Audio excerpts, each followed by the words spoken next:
ఇది ఒకసారి ట్రై చేసి చూడండి, ఎంతో బాగుంటుంది. So hi guys, welcome to Chinnu diaries. ఇవాళ మనం డ్రై ఫ్రూట్ సీడ్స్ పౌడర్ ఎలా చేసుకుందామో చూసేద్దాం రండి. సో నేను తీసుకున్న సీడ్స్ ఏంటంటే pumpkin seeds, chia seeds, flax seeds, badam and then నల్ల నువ్వులు తీసుకొని ఇవి మంచిగా ఒక ప్యాన్లో నెయ్యి వేసుకొని అన్నీ సెపరేట్గా వేయించేసుకున్నాను అనమాట.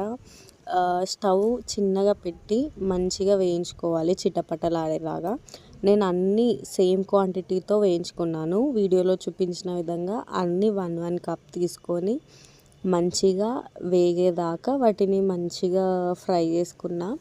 సో ఇవి మన హెల్త్కి ఎంతో మంచిది. ఎస్పెషల్లీ ఫ్లాగ్ సీడ్స్, నల్ల నువ్వులు, పంకిన్ సీడ్స్ మన హెయిర్కి హెల్దీ అనమాట.